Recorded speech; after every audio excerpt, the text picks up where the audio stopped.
আসসালামু আলাইকুম প্রিয় শিক্ষার্থী। আজ অষ্টম শ্রেণীর অনুশীলনী ৩ পরিমাপের ১১ নম্বর অঙ্কটা করাচ্ছি। দেখো, প্রশ্ন আছে আয়তকার ক্ষেত্রের ক্ষেত্রফল ১০ একর। মানে একটি আয়তকার ক্ষেত্রের ক্ষেত্রফল ১০ একর এবং তার দৈর্ঘ্য প্রস্থের ৪ গুণ। ক্ষেত্রটির দৈর্ঘ্য কত? তার মানে কি? আবার পড়ি। ক্ষেত্রফলের একটা মান দেওয়া আছে ১০ একর। অবশ্যই এখানে খেয়াল রাখতে হবে, একরে আছে। একর থেকে কিন্তু একটা চেঞ্জ আসবে এবং তার দৈর্ঘ্য প্রস্থের ৪ গুণ। বলছে কি? দৈর্ঘ্য প্রস্থের ৪ গুণ। এখানে কিন্তু অবশ্যই গুরুত্বপূর্ণ। কার ৪ গুণ? প্রস্থের ৪ গুণ। তার মানে আগে প্রস্থ ধরতে হয়। যার সাথে গুণ বলে ওইটার থেকে ধরে নিয়ে করতে হয়। ক্ষেত্রটির দৈর্ঘ্য কত মিটার?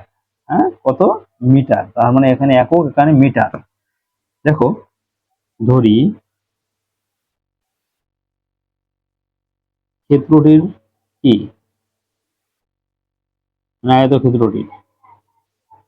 ক্ষেত্রটির কি ধরবো? প্রস্থ।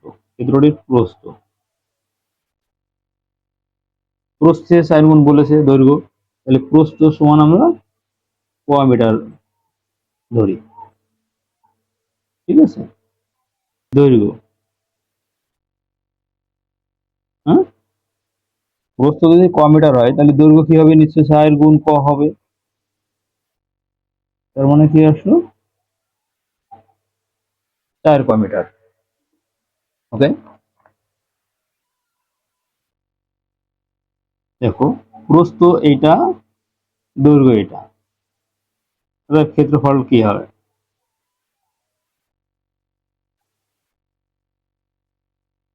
ক্ষেত্রফল সমান ৪ ক গুণ ক সমান ৪ ক স্কোয়ার। এখানে কিন্তু বর্গ মিটার। হ্যাঁ, বর্গ মিটার আসবে, কারণ দুইটা গুণ করছি, এটা মিটার এটা মিটার, ২ মিটারে বর্গ মিটার এবং ক আর ক গুণ করলে ক স্কোয়ার হয়। যেরকম বীজগণিতে এক্স আর এক্স গুণ করলে এক্স স্কোয়ার হয়। বিস্তারিত এখানে বোঝাবো না, অন্য ক্লাসে দেওয়া আছে। দেখো, তো আমাদের ক্ষেত্রফল বের হলো এই আকারে, তাই না? তো আমাদের কিন্তু ওখানে একটা একর দেওয়া আছে, ওইটা বের করব। দেখো, আমরা জানি ১ একর সমান ৪০,৪৬,৮৬। এটা কিন্তু তোমার সূত্র মুখস্থ রাখতে হবে। ১০ একর সমান,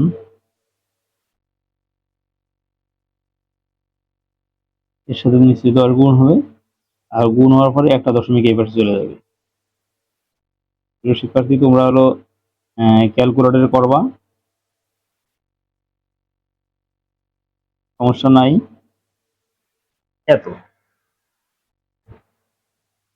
ঠিক আছে, এত বর্গ মিটার আসলো আমাদের ১০ একর থেকে। এটা কিন্তু বর্গ মিটার, এটা কি মিটার?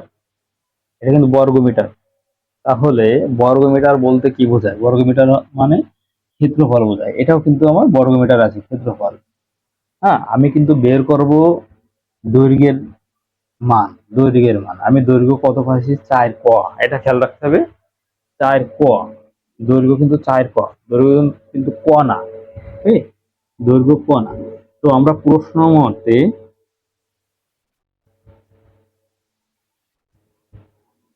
কি লিখতে পারি? এই যেখানে একটা ক্ষেত্রফল রয়েছে, এই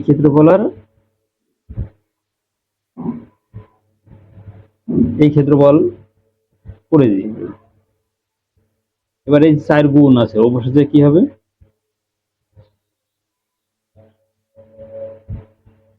ভাগ হবে।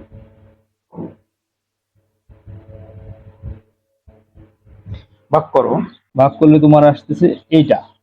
৪ দিয়ে তুমি ক্যালকুলেটরে ভাগ করো, ঠিক আছে? ভাগ করে দেখো, তুমি ১০,১১৭.১৫ পাবা। এখন এটাতে আমরা কি করতে পারি? আমরা তো ক বের করবো আপাতত, স্কয়ার তো বের করবো না। এই ক স্কয়ার, এই পাশে স্কয়ার মানে ওপাশে যে রুট আকার। এখন এটাতে কি করব আমরা? তো আমার উত্তর, এটা রুট করলে কি আসছে? এটা রুট করলে আসছে 100.584 মিটার। এখানে একটা পিরাই লেখো, মানে অনেকগুলো থাকলে পিরাই লিখতে হয়।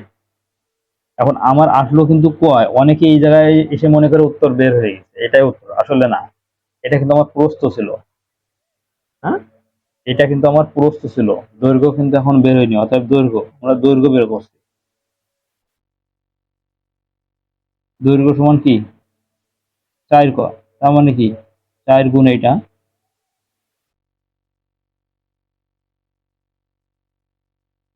তাহলে কি আসতেছে দেখো, এখানে আসছে 402 এত মিটার। এটা আমাদের উত্তর চলে আসলো। প্রিয় শিক্ষার্থী, আসসালামু আলাইকুম। ম্যাজিক ওয়েতে আটের ঘরের নামটা শেখাচ্ছি যাচ্ছে এখন। দেখো খুব সহজে কিভাবে আটের ঘরের নামটা করা যায়।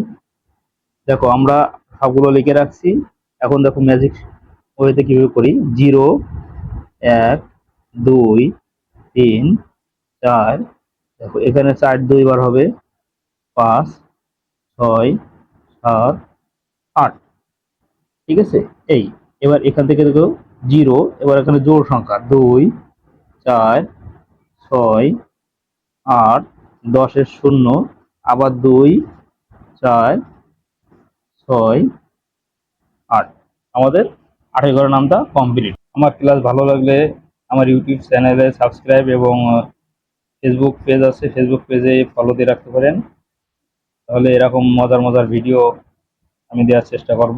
আসসালামু আলাইকুম প্রিয় শিক্ষার্থী, আজ নতুন ম্যাজিক নিয়ে হাজির। তোমরা সবাই মনোযোগ সহকারে দেখো, নতুন একটা ম্যাজিক দেখাতে যাচ্ছে আজকে।